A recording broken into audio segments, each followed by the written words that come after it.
Welcome to The Explainer. Today, we're diving into an event that completely turned our understanding of aviation safety upside down. We're looking at the deeply tragic and honestly entirely unprecedented descent of Germanwings Flight 9525. We're going to take a completely objective, step-by-step walk through one of modern aviation's most shocking disasters and see exactly how it forced some massive changes worldwide. Let's set the scene. It's March 24, 2015. A totally normal morning flight is about to turn into a tragedy of just unimaginable proportions. This was Germanwings Flight 9525, heading out on what should have been a super standard routine hop from Barcelona, Spain to Dusseldorf, Germany. Everyone boarding that plane that morning fully expected to be home in a few hours. The weather was perfect, the plane was functioning flawlessly, and literally nothing seemed out of the ordinary. Part 1. A routine morning flight. I want you to think about this number for a second, 150, because we aren't just talking about a machine flying through the sky here. We're talking about 150 individual lives. Everyday passengers, school kids heading back from an exchange trip, business travelers, and of course, the dedicated crew members. That's 150 people expecting a safe, routine trip, putting all their ultimate trust in the airline and the folks sitting up front in the cockpit. And the flight kicks off without a single red flag. The plane takes off, climbs up to its cruising altitude, and everything is perfectly normal. Passengers are settling in, some are grabbing some sleep, others just chatting quietly with their families. Up in the cockpit, you've got a highly experienced, calm captain assisted by his 27-year-old co-pilot, Andres Lubitz. By all accounts, Lubitz just looked like an ordinary, completely capable pilot doing his job.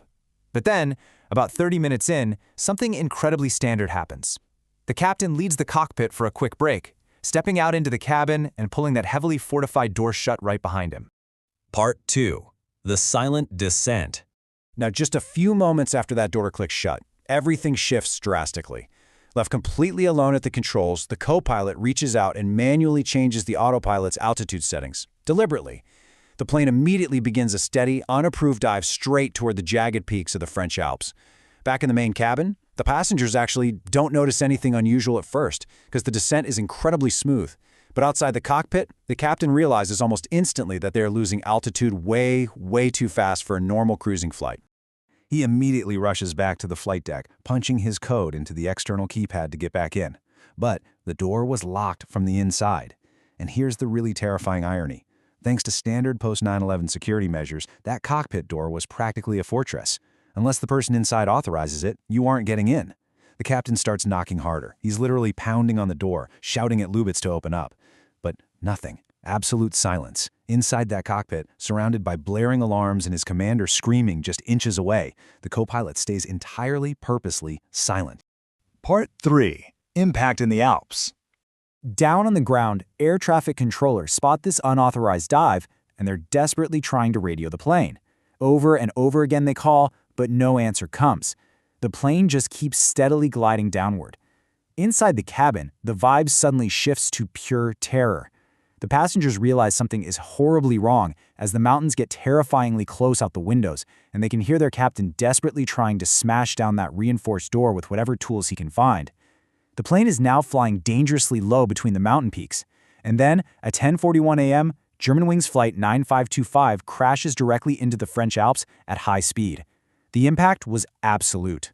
All 150 people on board died instantly. In the immediate aftermath, the whole world is basically asking one massive question.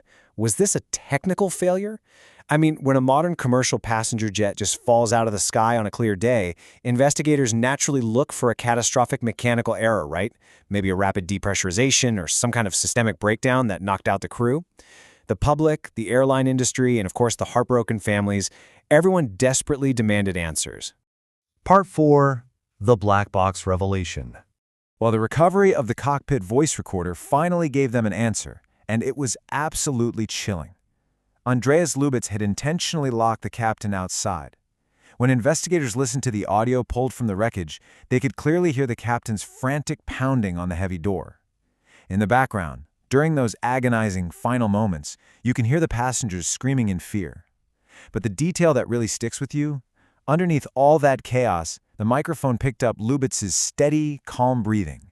He didn't speak a single word.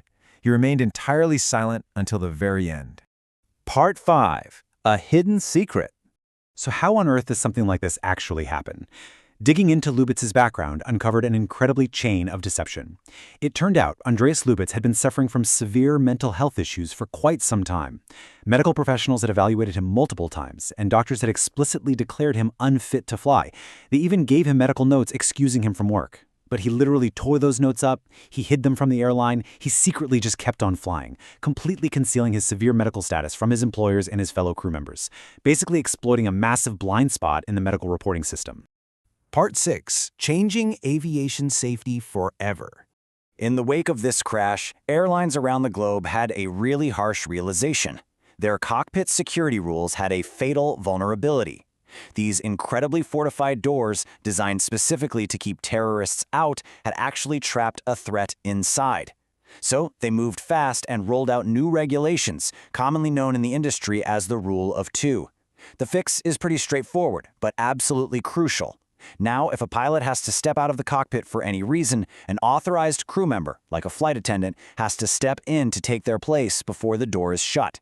This guarantees that there are always at least 2 authorized people inside that locked cockpit, ensuring no single individual ever has total, uncontested control of the aircraft.